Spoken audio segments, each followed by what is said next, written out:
do you think? Aiming for about an hour. Yeah, yeah, great.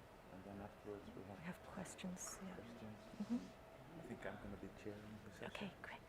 So Mm-hmm. do some notes. Yeah. And it just works like that. Yeah, it should be on me. Yeah, yeah.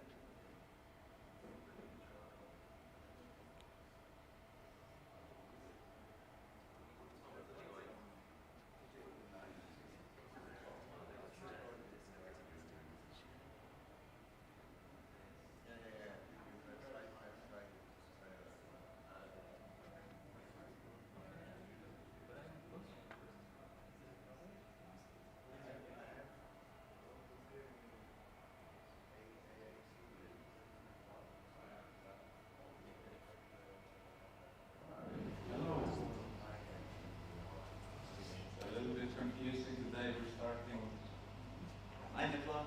Yesterday was 9:15. This is always a bit confusing. The program, the earliest session in the morning. But unless there was someone here who thinks they're going to be chairing the session, then I will be doing it. We forgot who was chairing. But that's no problem. I can chair it. We are really happy to have Elaine with us today. As you can see, she's a professor of engineering at King's College, Department of Engineering. She's a researcher in music information retrieval, a strong researcher in music, and piano player, practitioner of music, skilled piano player. And I met Elaine over the years in many interesting occasions. She's running for Cosmos. Is it still ongoing? Yeah, it's an ERC grant for Cosmos. She's doing some really interesting research. And I was hoping to hear some of that research and generally the whole history of her research. I'm not sure if we can take that in an hour. But yeah, I'm very happy to welcome Elaine onto the stage and give us the second keynote of the conference. You will talk for an hour, and after that I will be running around with this microphone and take questions. All right, welcome Elaine. Thank you.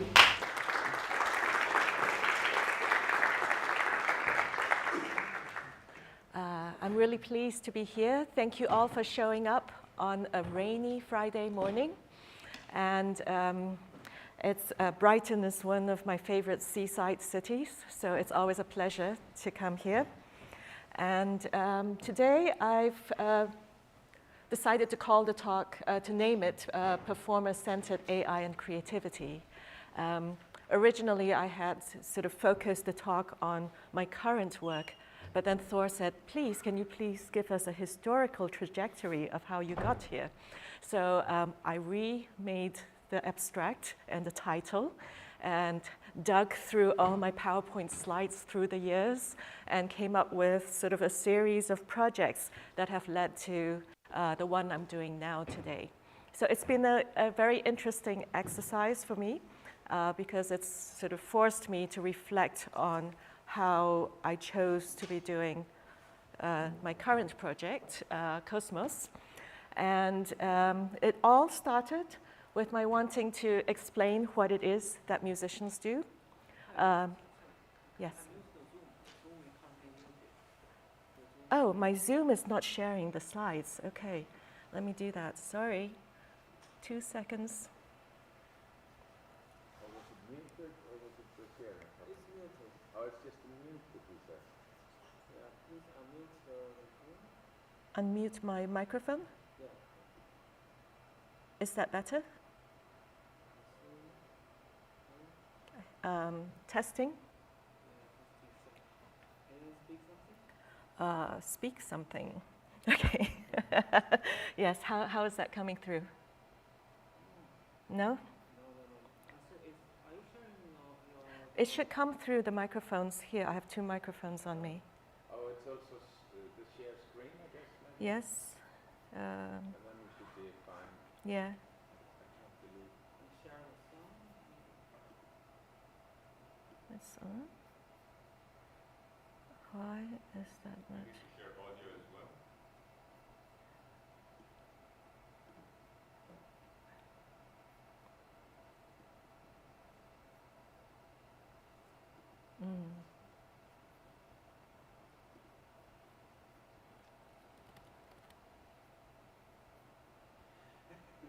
Sorry. I'll be right back. We've had this one happening before. Yes? Difficult.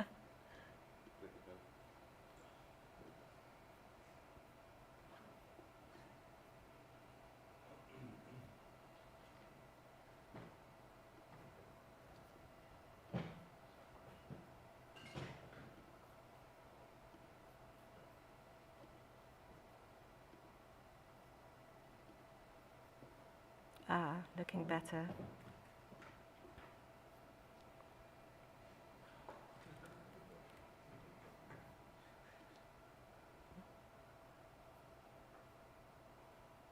Do you see it? Yes, All right. Here we go again. Okay, performer-centered AI and creativity. It started with me wanting to explain what it is that musicians do. This is a quote I found at the Musical Instrument Museum in Belgium, in Brussels.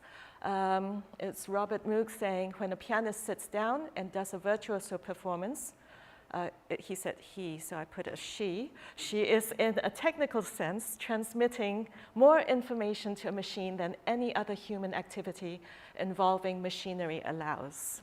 So what is this information that's being transmitted to the instrument? So a part of my work has been trying to decode that, trying to represent that work, trying to represent musicians' knowledge as we play an instrument. And that, I guess, does relate to the themes of this conference. And this is sort of the trajectory I'm going to go through. I'm going to speak a bit about my own background and why I'm interested in the kinds of questions that I'll go through today. I started out by designing the spiral array model. I'll quickly review that. And that was in the hopes of capturing aspects of performance. And more recent work in Cosmos, we are marking performance structures. And in the interest of this particular conference, I'll speak about how I got into music composition and generation. As a performer, that wasn't my natural first instinct to try to generate music or to compose music with computers, but I somehow got into it. And more recent work on modeling tension and using it in music generation, and finally some work on heartbeat music and mouse music. I started out as a performer, and this was as a pianist, so a regular pianist, but playing a lot of contemporary music. I worked a lot with composers. This is John Harbison at the open rehearsal of his cello concerto. I happen to be pictured here, but there were two other pianists, Adrian Childs and Ji-Hoon Yap, who the three of us played one movement each of the concerto with Yo-Yo Ma. So this was my 5 minutes of fame many years ago. And I also worked with many composers, but I worked a lot with Peter Child, who was head of music and theater arts at MIT, and recorded some of his music. Here's an example of a piece of music that Peter wrote for me. It's based on songs from my childhood. So this particular one is about a cockatoo that has only 2 teeth left.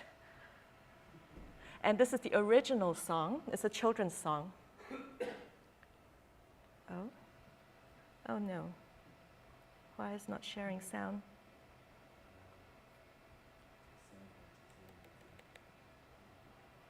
It's going to Zoom. Yeah, that's probably what's happened, isn't it? Okay, so I don't share sound through Zoom. I think, yeah, don't. If you change the sound, please. Should be able to do both, actually.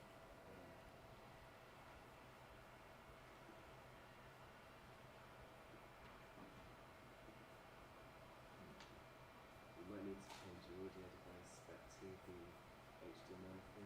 Mm-hmm.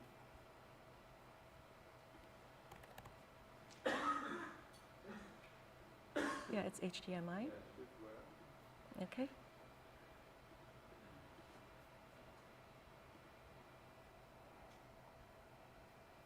Let's see. Yeah.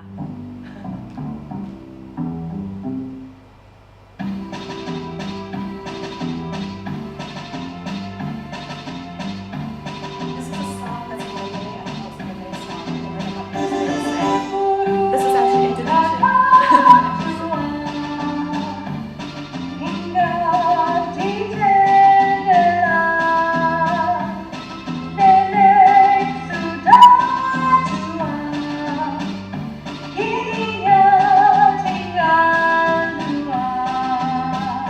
So she only has 2 teeth left. This is the old cockatoo. And this is the version that Peter Child wrote for me. It's called doubles because the right hand and left hand are playing in different keys.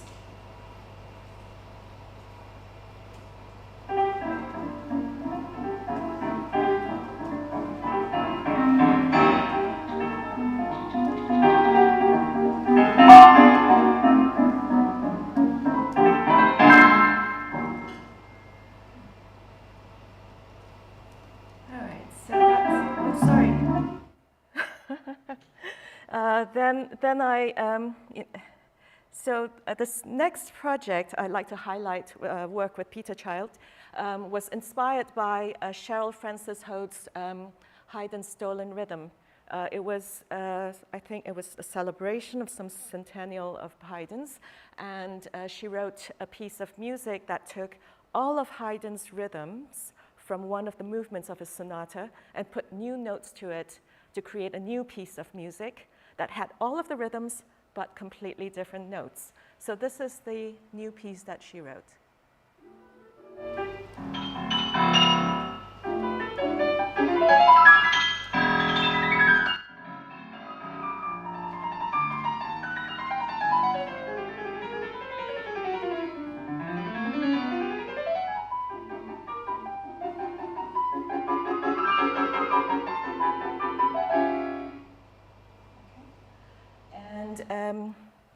So Peter Child and Lina Vista Grunley, pictured here, decided that it would be interesting to try to capture my playing, practicing of a piece of music. So since I was learning Cheryl's piece, I thought I should hear what the original Haydn sounded like. So I played the original Haydn. I was sight reading it. I recorded the sight reading. The sight reading was transcribed and turned into a performable piece of music. So this is the transcription of my sight reading with all of the mistakes. Yeah. So this is the original score.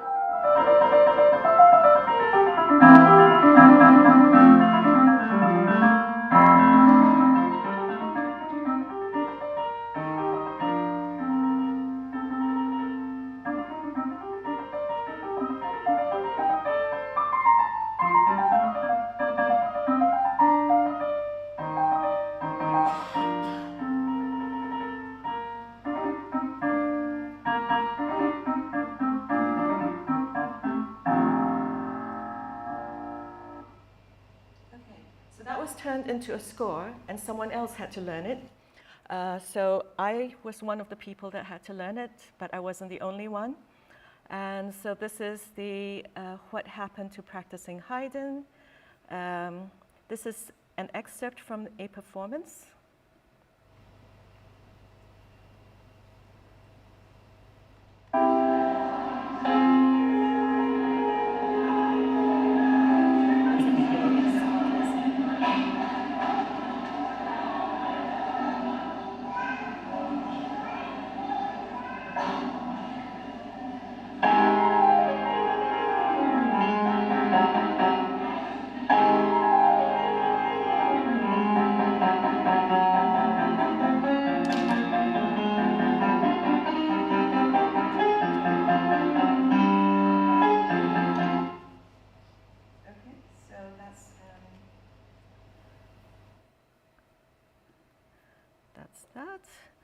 And going back to this,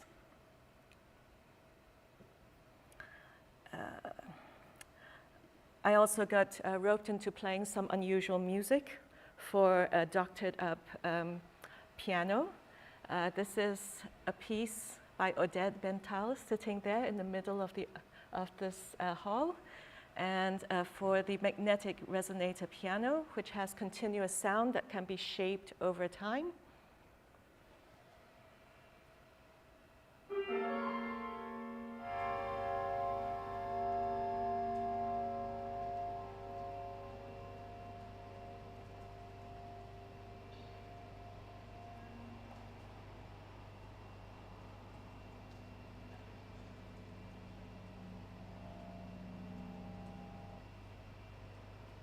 So you can listen to this on YouTube and SoundCloud. So this was kind of the background that I came from, wanting to turn some of the knowledge that musicians have into information that can go into a computer, that can be represented and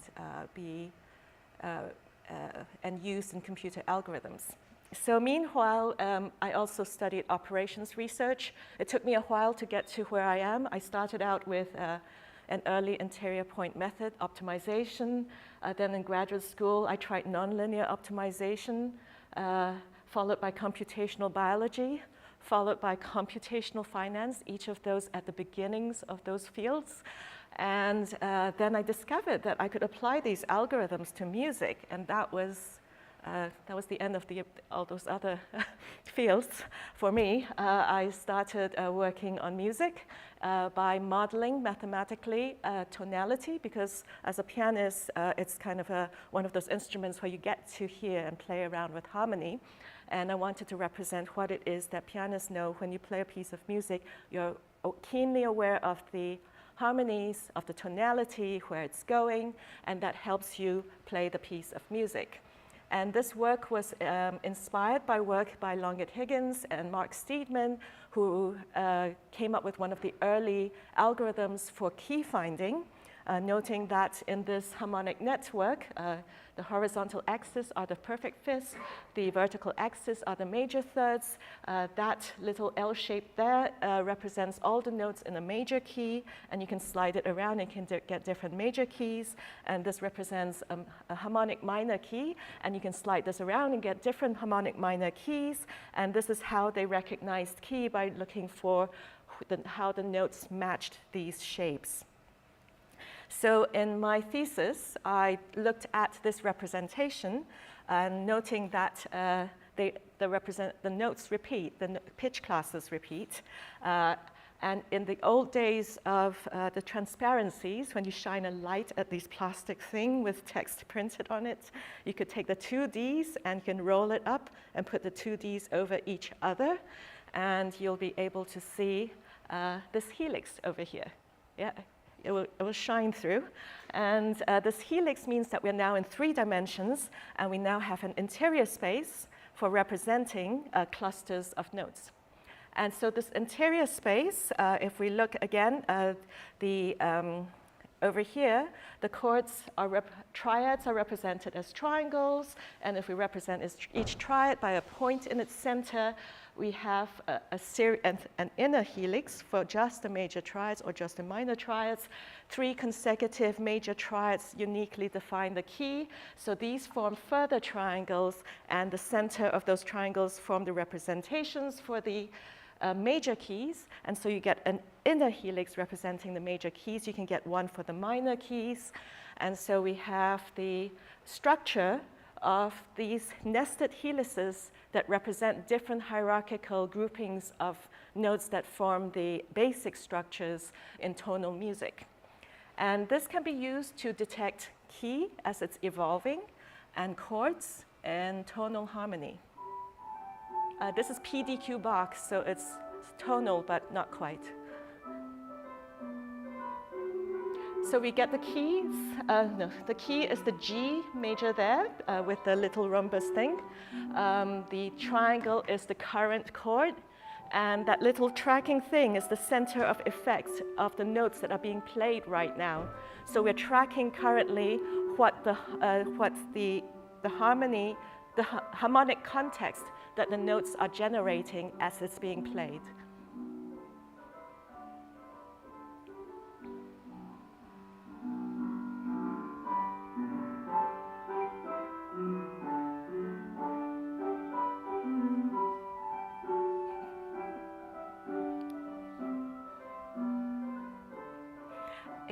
He's gone out of style. That's why Odette is laughing.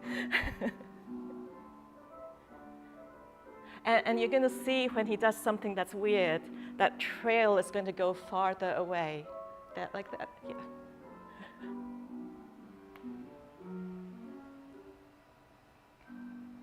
Okay. So this interactive software was coded by Alex Francois, who has, because he started working for a company making augmented reality software, turned this into an augmented reality app so that you can put that spiral array on a staircase or on a table and in your environment. So the algorithms for computing the different structures are given in this book. And so that was how I got started in the field. And now moving onwards, because originally the thought was to try to capture what it is that musicians know. This still felt quite far away from the practical part of playing a piece of music, of playing the embodied knowledge that we have when we play music. So one of the early projects that we did was the distributed immersive performance project, where we had, this was the Toshev piano duo, fantastic players. They were a piano duo, internationally prize-winning pianists, and we did numerous experiments with their help, where we delayed the feedback from their own instruments, from their partners' instruments to them. So if we in the days of the internet, when people want to play together, the challenge is that there's internet delay. So with internet delay, how can ensembles still play together? Is it what is the amount of delay that is tolerable, that makes ensembles still possible when people are playing over the internet? So we discovered that, so jumping to the end of the story, we discovered that when they hear their partner's signals delayed, it's very difficult to synchronize.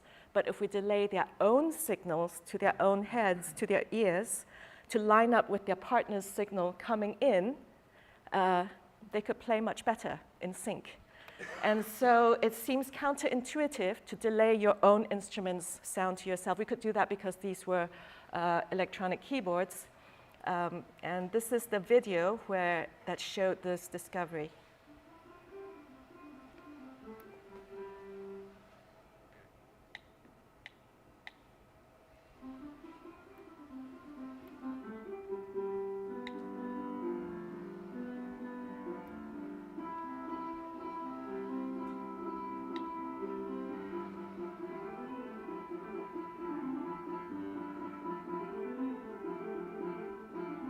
Okay, they're hearing their partners 100 milliseconds late. Okay, so you're not actually hearing what they hear. So they're trying to synchronize. They're trying very hard to synchronize. And they're very unhappy by this point. It was too much. It started thinking. He felt that if we play a little slower, it would be fine. But the slower he plays, the slower it gets.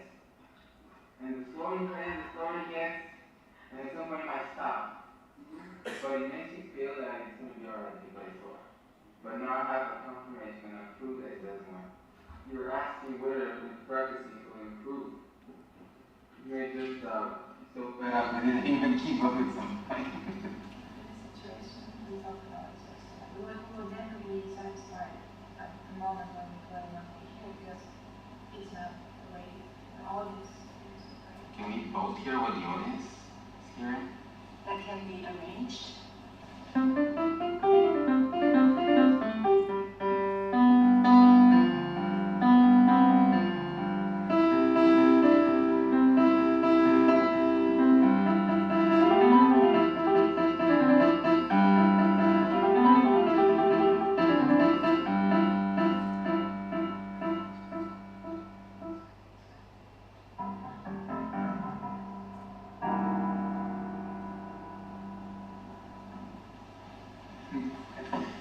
I was so happy. Oh, yeah. I truly enjoyed it. Mm-hmm. Now this you can practice and adjust and even make it perfect. So this was the work that we did in 2004. And another project at that time, looking at solo playing rather than duo playing, was our ESP, Expression Synthesis Project, driving interface. Because if you're a pianist and you're sitting behind this big machine and you're playing, when you have all the notes in your, and you no longer need to think about technique or learning the notes, all you're doing is very high-level control of tempo, dynamics, articulation. And so we created an interface so that anyone, whether or not you play an instrument, can control these parameters. So you can drive by pressing the accelerator pedal or pressing the brakes to slow down, and you can change the articulation by pushing an articulation button, and the speed is guided by a road that winds. So if we want you to slow down, or most people slow down, we suggest you might want to slow down by making a deep bend in the road. You can still screech your way around it, but the suggestion is that you might want to slow down at that point. So this is the Expression Synthesis Project.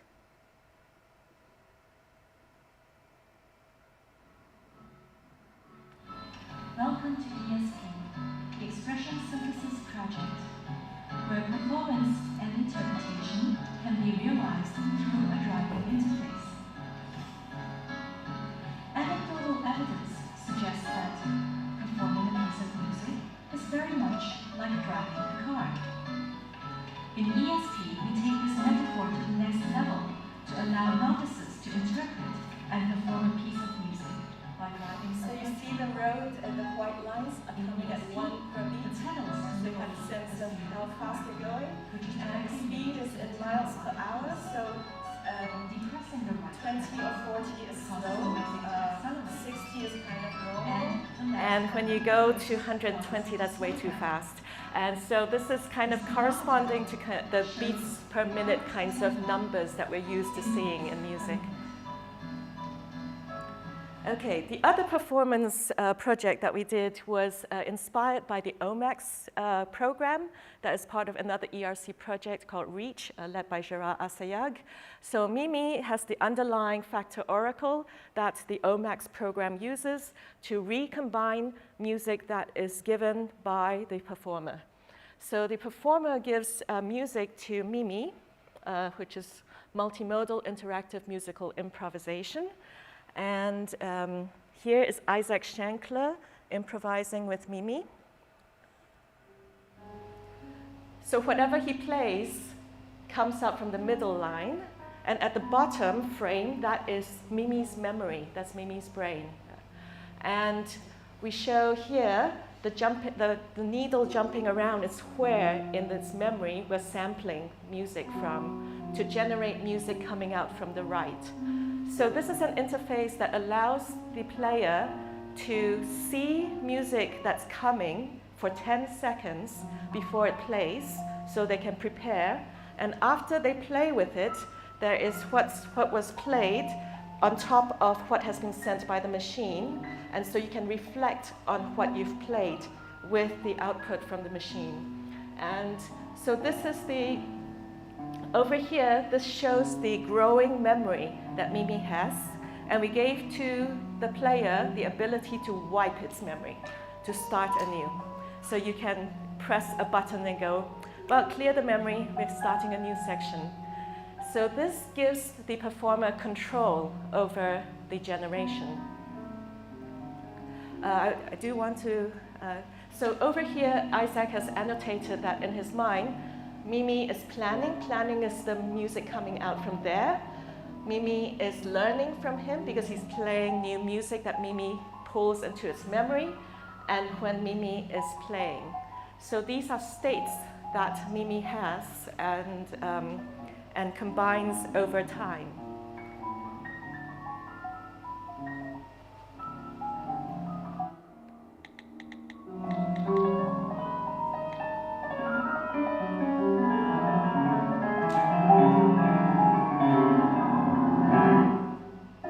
He just wiped the memory.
improvisations online, so feel free to explore. From all the annotations, we see this is the structure of that improvisation you just saw. Yeah. And so we got into looking at structure. So Isaac would annotate the structure of what he thought he had improvised. And Jordan, who had worked on the Salami project, sitting here, would annotate as a listener who didn't play it what the structure was. And you can see that the structures have many commonalities, but are not quite the same. And so they started trying to explain why is it that people perceive different structures. Over here, that bit up there, can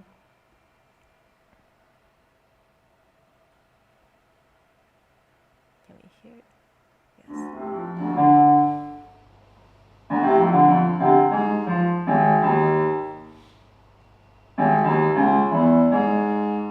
Okay, so I think this was Isaac.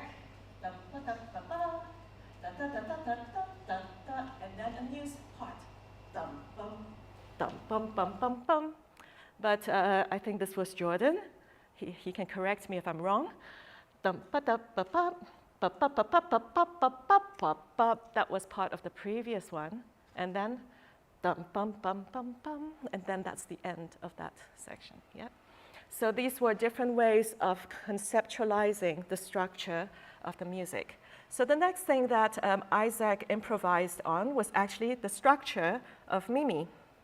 And this was inspired by In C, Terry Riley's In C. And if you've played with this, this is in B flat. It's a spoof on the In C. And you can go and click on different bits of videos that are in B flat and try to combine them. So what Isaac requested for was 4 versions of Mimi. He wants to control 4 Mimis, not just one. And so he created material for each of the 4 Mimis and started deciding when they would play, varying the recombination factors, as well as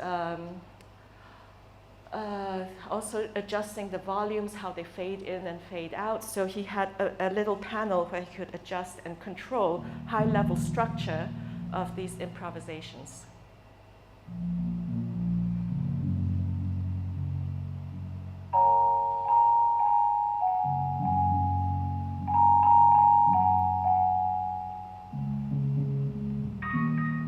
So notice he has seeded each of the 4 Mimis with some material.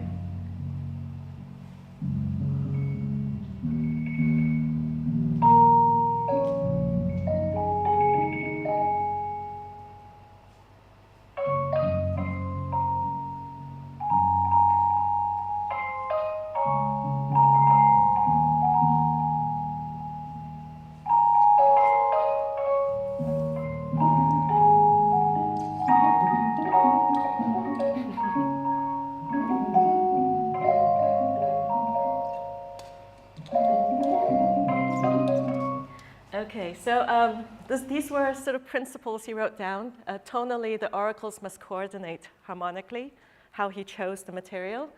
The rhythm had to be atemporal or polyrhythmic because it was hard to make sure they synchronized. And the oracles, as you can see, built the structures through recombination and repetition. As the composer, he supplies the underlying musical ideas, and the user, the person who controls it and renders the piece, supplies this goal-oriented, larger-scale narrative. And so the idea is that in a regular composition, the composer controls the background, middle ground, and foreground. In improvisation, the improviser is controlling the foreground, and then the background emerges from all that activity. In Mimi, the composer supplies this middle ground, foreground, or the chords, and Mimi then improvises with this, so creating the foreground and middle ground, and the user is sort of over here controlling the high-level structures of the improvisation. Okay, that is the historical overview. Now fast forward to the more recent work. In the more recent work, we've done a lot of as you can see, we've done work looking at segmentation, how the perceiver actually experiences those structures. And looking at the data, and especially in classical music, tempo and loudness, varying of tempo and loudness is a large part of creating expression. And so this is work by Caterina Costa, and she sort of did on a large scale, compiled lots of beat and loudness annotations of 2,000 recordings of Chopin mazurkas. So because in order to be able to run machine learning algorithms on the data, on the music, we need enough data at a scale that is sufficient to actually extract statistical parameters from them or to be able to detect patterns. As you can see, there are commonalities, but there's also great variation in between the points of commonalities. So some other work that we've done is try to automate the extraction of segmentation structures. So for example, this is work by Dan Stowell, automatically extracting where, based on the tempo or loudness curves, these should be tempo curves, detecting where the boundaries of these phrases are automatically. And in more recent work in the Cosmos project, we have built a citizen science portal for people to be able to annotate these structures that the performer creates in a performance. And the Cosmos, anyone can create an account and go in and play with the data. I will show you in a bit what it looks like. This is work with Lawrence Five, is the software engineer for this Cosmonaut that was named by Daniel Bedoya. Everyone was very pleased that he managed to find a name that was related to cosmos and music. So it was Cosmonaut. It's for noting structures in performance. And here, oh, no, not here. We have to go back. And now I'm backing out of this, and we're going to go see Cosmonaut. Okay. We're going to visit Cosmonaut. Where's Cosmonaut?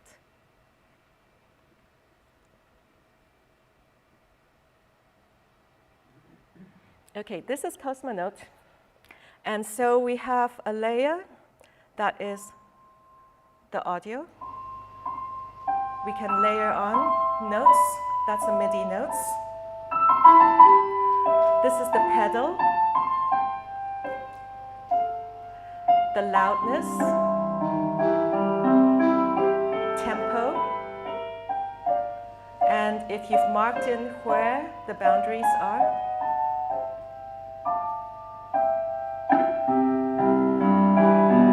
and if we want to mark where the prominent melody is, here are the notes that are most prominent. So if, say, I wish to mark a region, oh, sorry.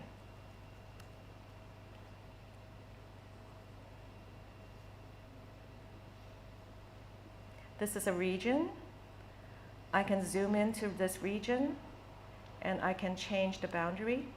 If I don't like where that is, I can move it over here, or maybe I didn't get that right. We need to move it over there.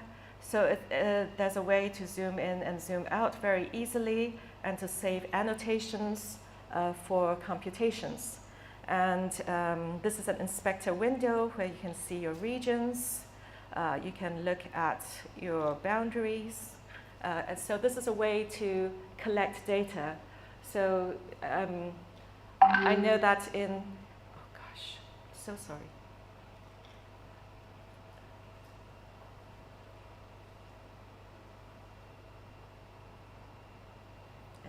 So in much of music research, there's a lot of annotation already being done, but this is an interface that allows for easy annotation of multiple different kinds of structures. To enable building of computational models that are based on this data.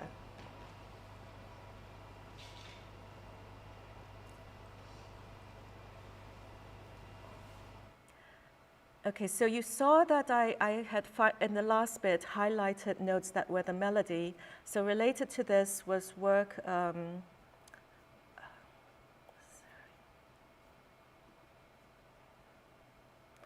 on voice separation to detect what the voices are. And in this case, this is an example of taking strands of music, segmented when the number of layers changes, breaking them apart and joining them up again based on the nearest segments, and then rejoining them up to get the separate voices. And this is an algorithm that has been embedded in the VOSA app.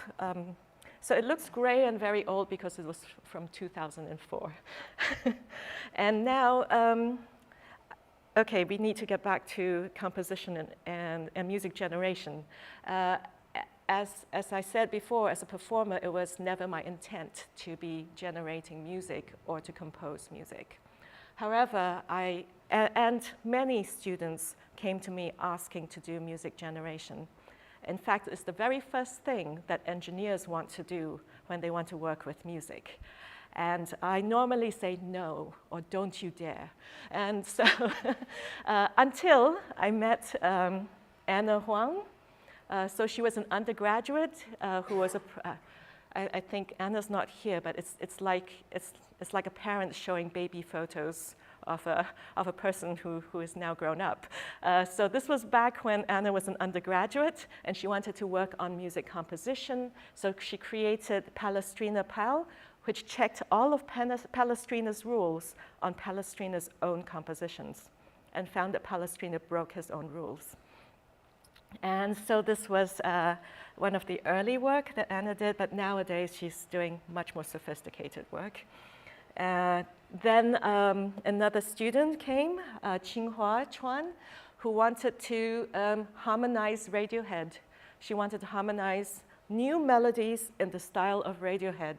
So she learned the chord structures, learned the chord patterns, and then put it on top of new novel melodies according to the patterns that were learned.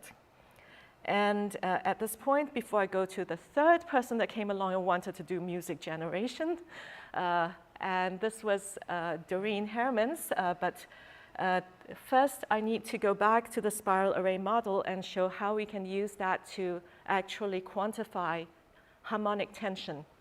So here's an example where there is harmonic tension, and you'll hear it, and you'll see the distances change when there is tension.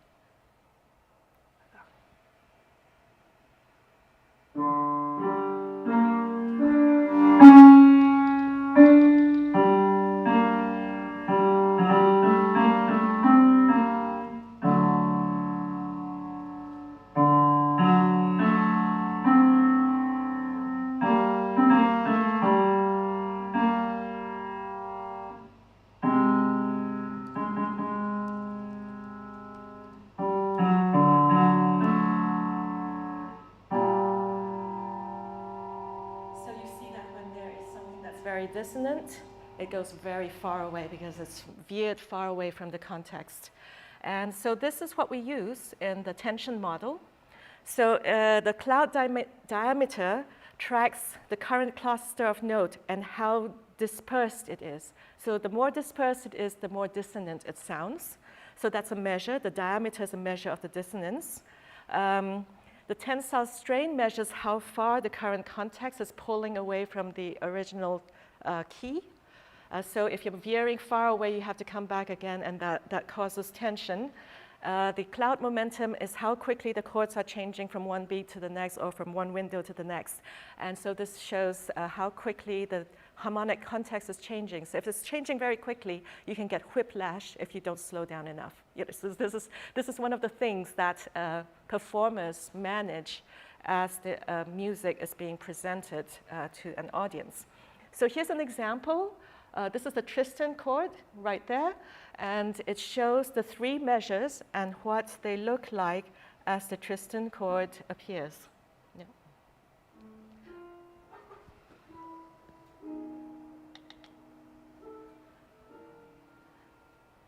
So you can see the orange one expanding over there. The yellow one is the cloud momentum is only more where that dissonant chord is, and the tensile strain is generally bad all the way through.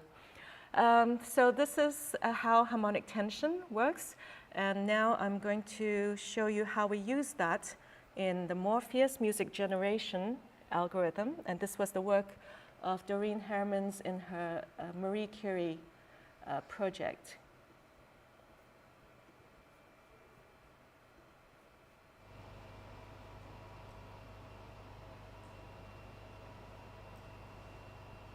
A variable neighborhood search algorithm.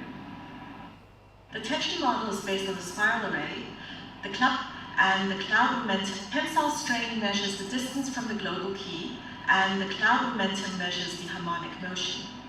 These are the tension parameters of the Tristan chord.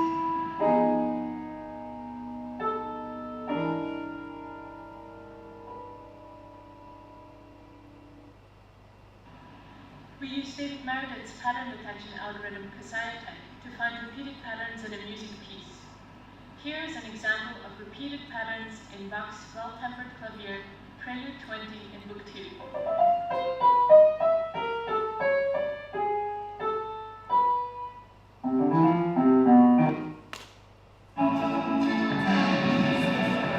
I tend to take left before I woke up. Came back with Becky. What a dream. Finding your train dates hotel numbers was like downloading apps. Ah, okay. Dangers of using YouTube in a presentation.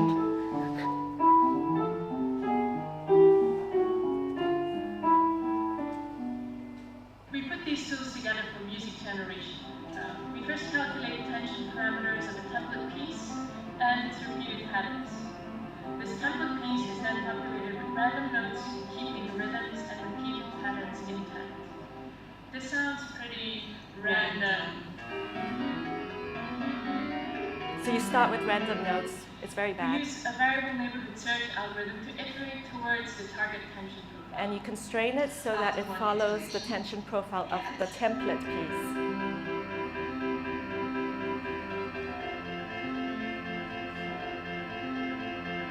At iteration 3,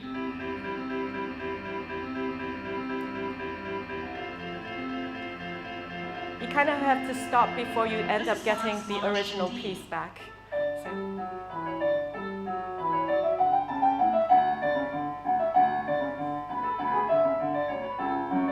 This is the template piece. this is Morpheus Bach's March in B.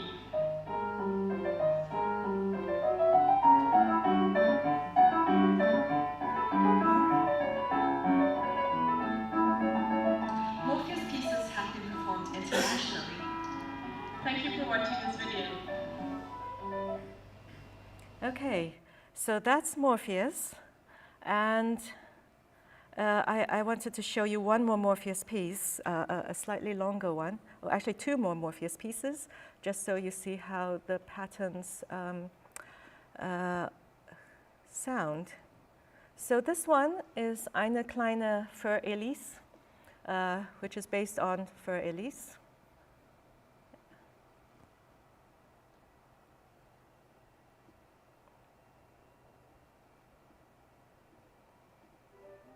Okay.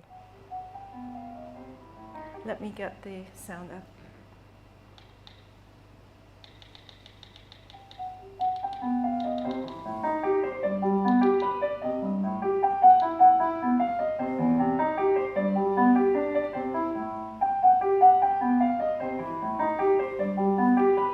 It's actually much harder to play Morpheus for Elise than the original.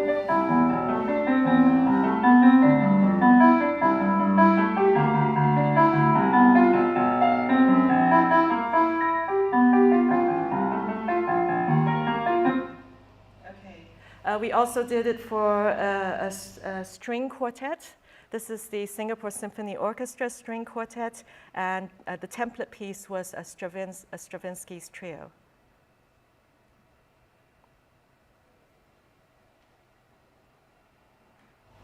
Did I press play?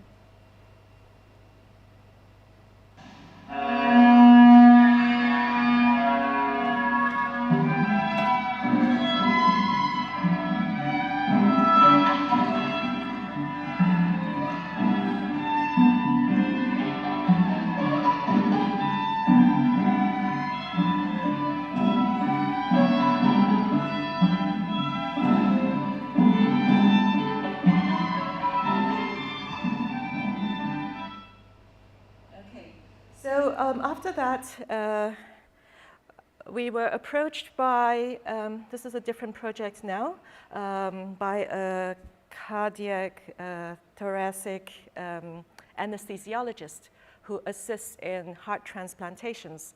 And he was very interested in seeing a group of doctors supporting a heart transplant patient after the heart transplant and seeing how they come together. And he wanted to hear their hearts coming together to support the patient.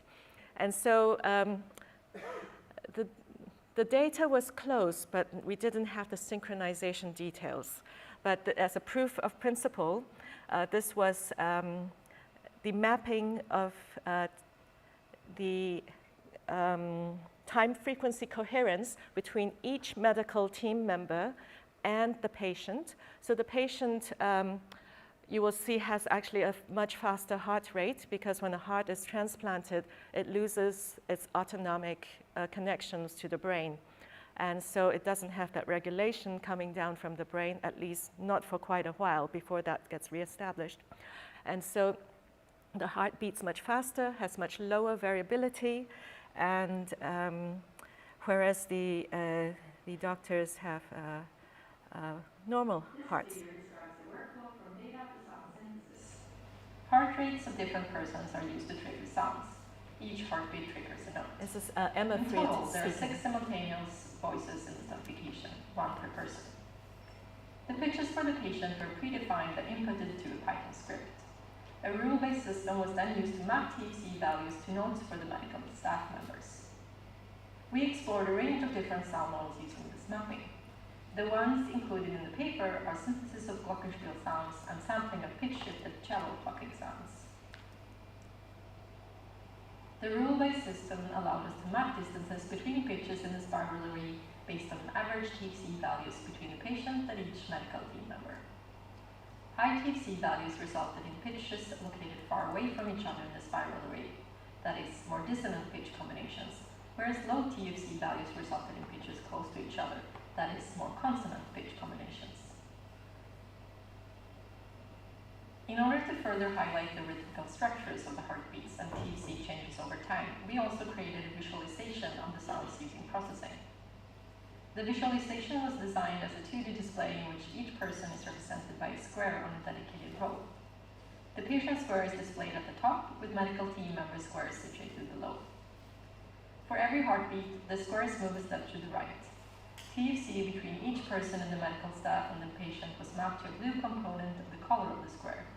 Greater TFC resulted in a color that was more similar to the red hue of the patient's square.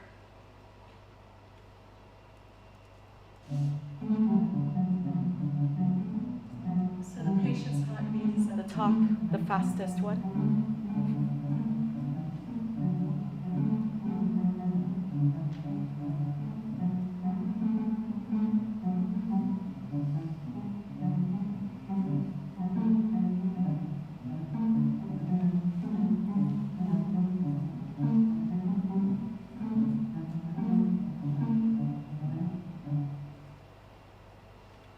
So this sort of followed in the line of some musical experiments I have been doing, turning heartbeats into music because they are rhythmically so similar to music.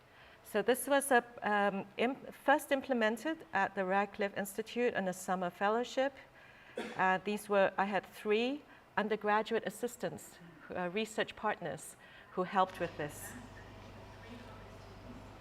And this is them explaining the process. As a basis for both composition as well as analyses. Each of the 3 Radcliffe research partners will take the mic in turn to describe the process. We used MATLAB to analyze the ECG data and determine different characteristics, including the intervals, the peak prominence, the peak width. And we could do this for different types of ECG data, and then take this and graph all of the peaks. Then we can take all this data and graph the intervals to get this plot. Using this interval plot, we then segment the data into smaller bits to make it easier for MuseScore to transcribe. We then input the segmented data into OpenMusic to obtain a MIDI file. And then we open the MIDI file in the MuseScore to obtain a transcription, which looks something like this. But it's not beautiful, so we want to edit it. This is an example of a not-so-beautiful transcription by MuseScore, which leads us to return to data, specifically onset values and duration times, with hopes to create a more simple and readable version of an excerpt. Incidentally, this version will be more precise. Once we've done this to the entire score, it will look something like this, a more clean version.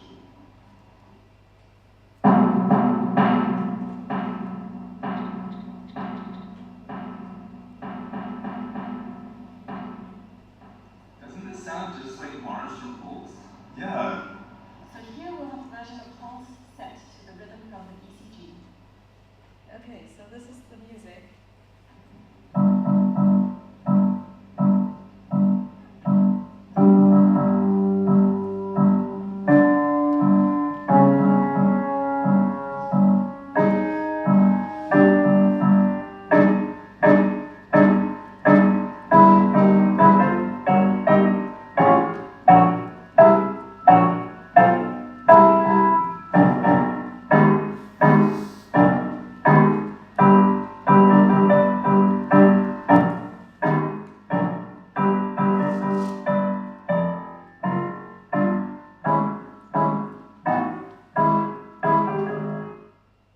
So this, I played this without a click track, purely from the score that they had transcribed.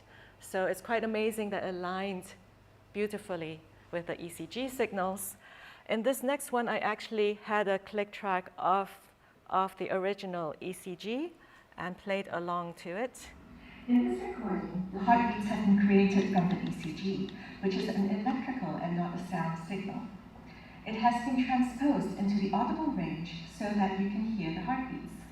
I am going to be playing along to this sound.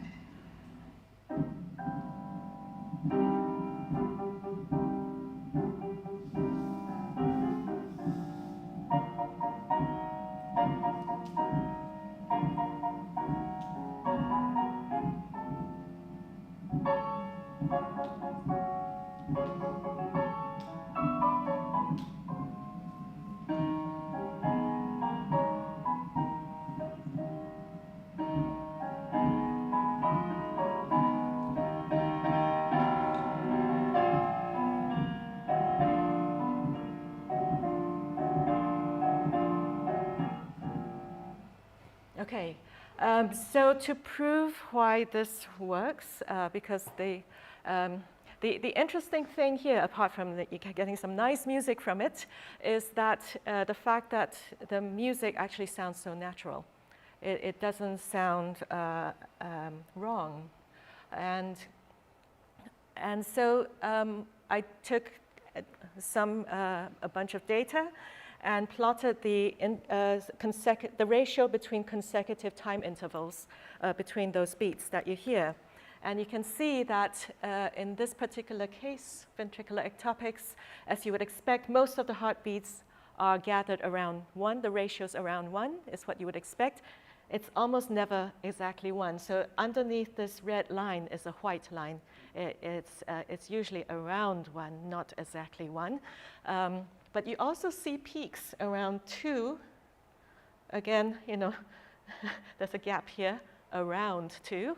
And around 2.5, around very nice ratios. So the body actually makes these very nice proportional ratios as you would expect in music.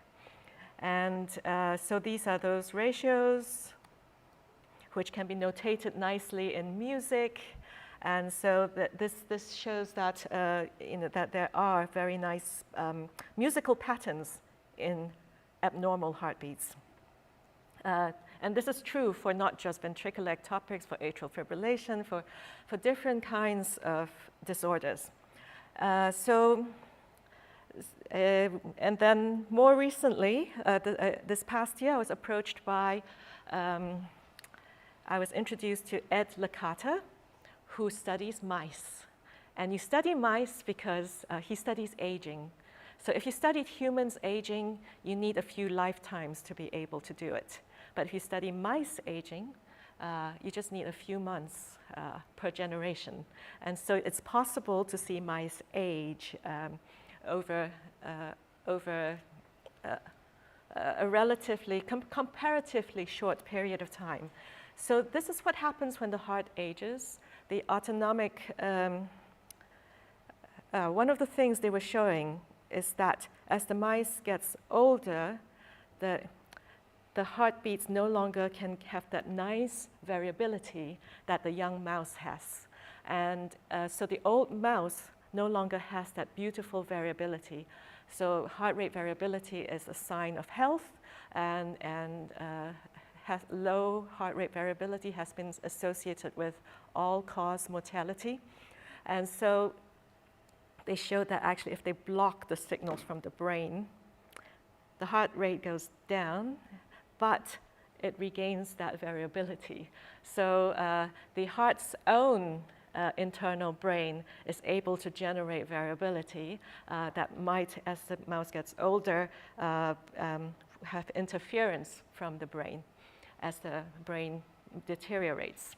So this is the experiment. So Ed had always envisioned this data as music. So he wanted it turned into music. So I was given this data and I turned it into music so you can hear the music. Oh, but before we get to the music, I used fragments of Aaron Minsky's Broadway.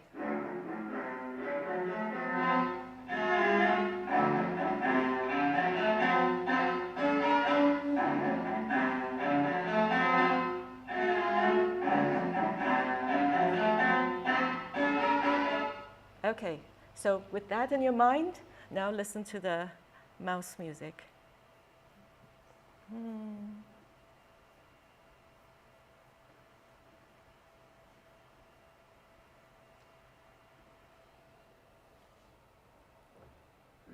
In order to determine how the heart ages with respect to its pacemaker function, we had recorded electrocardiograms in mice beginning at 6 months of age until death at 3-month intervals. And we made the recordings in the presence and absence of autonomic receptor blockade achieved pharmacologically. And I'm going to share with you the recordings at 2 points in the lifespan of mouse 1730. The initial recording is at 6 months of age with the autonomic input from the brain intact.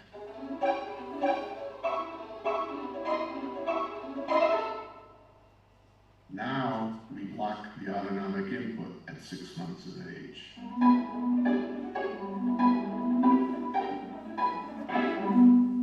This recording is from the same mouse 2 years later at 30 months of age. Listen with the autonomic input intact. The brain is communicating with the heart.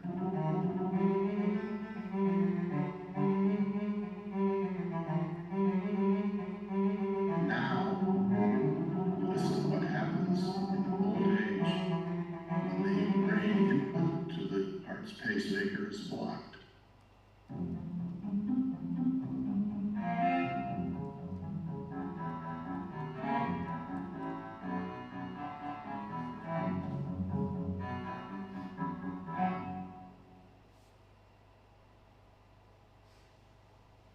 If you want to see the transcript of the music, here's one.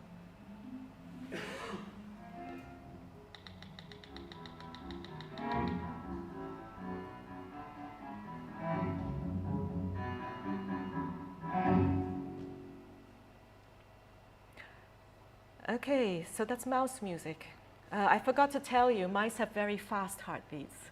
So it's between 480, 500 beats per minute. But you could still hear it at the original speed. So it was played at the original speed. Not only did the pitches show their heart rates, they also showed the onsets were at exactly the time intervals of the heartbeats. Okay, so what now? What's next? Our current work has to do with music and cardiovascular responses, as well as, you just saw music created from cardiovascular parameters.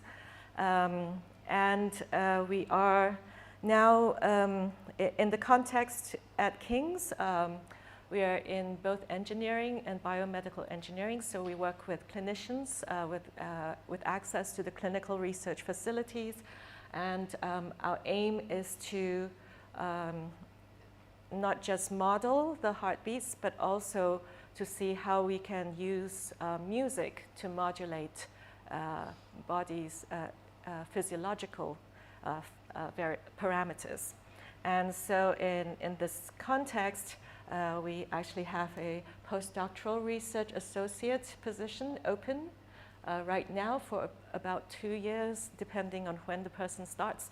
And so this is to optimize music expressivity, to change cardiovascular variables, and to build models to infer causal relationships between music and the heart, and to validate this through physiological measures so that this can be used for treatments and diagnostic of diseases. So that's where we have what we have so far. And if you're interested in further information, here are some links.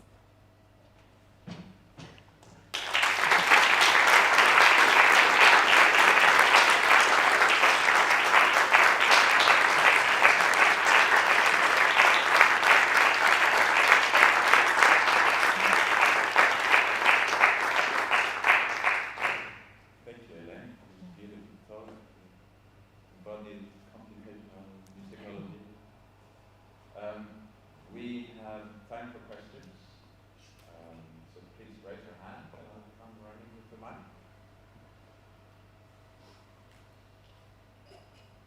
I can start with a quick one. So I was just wondering, you talked quite beautifully yesterday about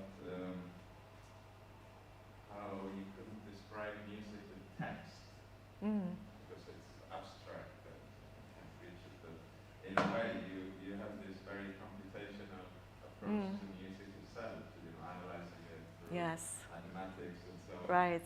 There's a little paradox there. There is a bit, but, yeah. The question is maybe how you see your approach different to the machine learning approaches, because you're kind of doing this through symbolic computational algorithms where you understand what is happening and so on. And do you see your approach different to machine learning? No, I don't think they are diametrically different.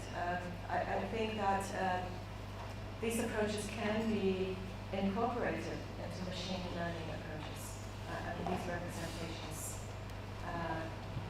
And it's worth trying to see if it will make the models better. So you see that as a maybe next step for you? Is that what your postdoc is going to do? Sorry? Is that what your postdoc is going to do? We'll see, maybe. It depends on the person. Hi, I really enjoyed the Bob Moe quote that you shared. So thank you for sharing that. I didn't know you said that. So could you, he talked about how the pianist transfers a lot of information to the instruments. But I also think that the opposite is true as well. The instrument transmits a lot of information to the musician very quickly, so that it bypasses a lot of the very cognitive layers that visual and textual information has to go through sometimes. Right. So how can we make, I mean, it's one thing to make AIs that we can talk to, but how can we make AIs that talk to us in an embodied way back as well? But what do you think are the steps that we can take to make the instruments, in this case the AI, talk back to us in a way that a physical instrument? I don't have the full answer to that, but we are moving a step in this direction, because we capture not only listeners' responses, we also capture the musicians' responses to the music and the music playing. And so, in that sense, we are, I know right here we are looking at cardiac response rather than brain data. There's a lot more work done with brain data these days. But in the cardio, like for example, at Licata shown there at the end,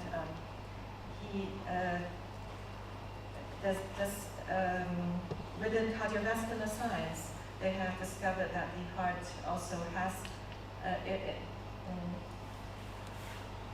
has ways to communicate with the brain. So the autonomic system connects the brain and the heart. So, and some studies show that the heart actually sends 5 times as much signals to the brain than the brain sends to the heart. So, and this is related to what you're saying, the embodied response to music. The body is responding to the music and in interaction with the brain. So, I think you get where my question is, if you hear Elaine. Okay. Where my question is coming from. So, as a scientist and an artist, so my question is about scientist and artist and data. So, so I think one thing is there are kind of two related things. You can choose to address one or both of them. One is, so you are getting data for science as well as for making music. What is, do you think, kind of the relationship between the musical qualities and the data qualities and the scientific qualities that you require to present data? Do you think as kind of conflict or complementary? Are you thinking about, are you in different ways, similar ways? Open question. Yes, no, that's a very good question. So I have made music with the heartbeats. So in a sense, those are compositions generated from the data. But the way that the scientist in me doesn't allow me to change that data. It is as it is. I will not touch that data, and it will be reflected in the music exactly, because I do not want to play around with that. It's not about artistic expression here. That's about being faithful to the truth of the data. And maybe that's a big philosophical thing to bring up. But in that sense, if I were a composer trying to get the best possible artistic expression from it, I might change some of the variables. I might do something that actually makes it more have a different vision. So it's here. It is meant not just to sound good. It has to sound good because, as a musician, that doesn't allow me to want to create something that isn't a good quality. But at the same time, there are constraints that I will not cross. There are boundaries I will not cross. Yes, thank you, Elaine. Every time you present, I learn something new that you've done. Incredible work. You made an aside comment about when a student comes to say, I'd like to do music generation. Yes. No. I'd like you to elaborate on that. Because I've worked with so many composers. I really value their work. And I know how good it is. And when the first attempts are usually not good with computer modeled music generation. And unless you know what you are striving for, it's very hard. There's so much knowledge that comes with making a good composition. So unless you are yourself a good composer, I don't know how to teach a person that kind of knowledge. And so normally, rather than, so my goal was to get very high quality music. So if the goal was to get some background music and texture, that's different. So that's partly why I say no.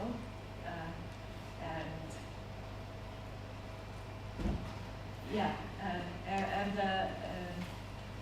the people I've said yes to have sort of come with enough background to overcome some of those things.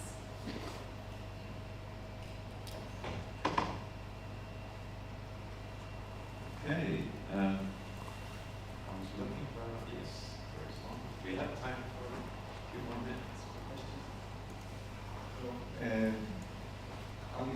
not both places. So, but if you do so, like music generation, volume music generation, would you do that on the signal level, like milliseconds, or on larger time to like restaurant events?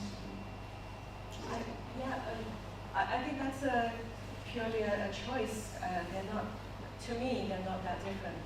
Like analyzing music from signals or from notes, to me they're the same thing. But that's, again, will differ from many people in the field. They're simply looking at the original entities at a different level. But to me, they're going after the same goals. And also conceptually very similar.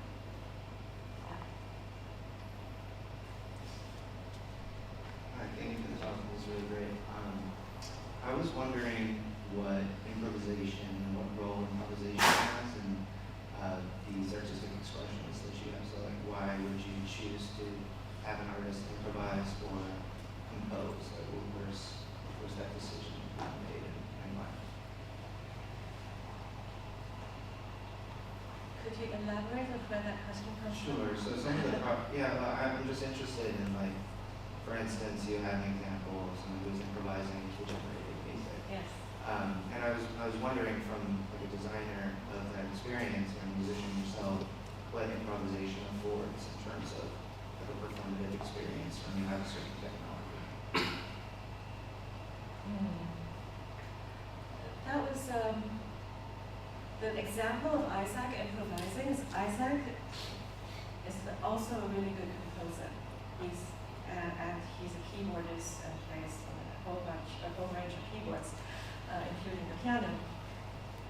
Isaac's improvisations are like compositions. They're architected, they're structural. When you watch him build this improvisation, you see the whole composition unfold.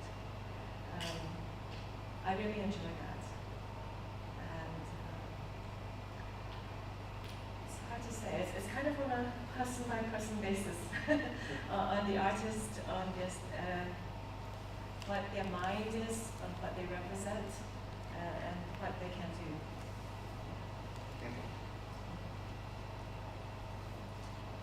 Okay, I think we have a final question, and then we should take a little break. I can do it without my thing. I think maybe the people online would like to hear. Thank you, it was very interesting. I was wondering about how did you choose which compositions, for example, for one project you took Scherzo of Beethoven, and for another project you took Stravinsky. What was the process in choosing the music for the project? The Stravinsky came about because we were given the assignment of writing something that sounded like Haydn. And we tried Haydn. It did not sound good. So we changed it. We said, can we please not do Haydn? The Stravinsky works much better. And so we submitted the Stravinsky, and the composer, I forgot to say, this was pitted against a real composer. So Morpheus was pitted against a real composer. The real composer got 2 votes, and Morpheus got 1. So it wasn't too bad. And the real composer actually ended up not writing a Haydn piece either. So I don't know. It has to work. So you can see how Isaac very clearly says this framework doesn't work for all music. It works for this particular type of music with these kinds of structures. In the heartbeat music, for example, the reason that Holst was chosen was the students go, this sounds like Mars.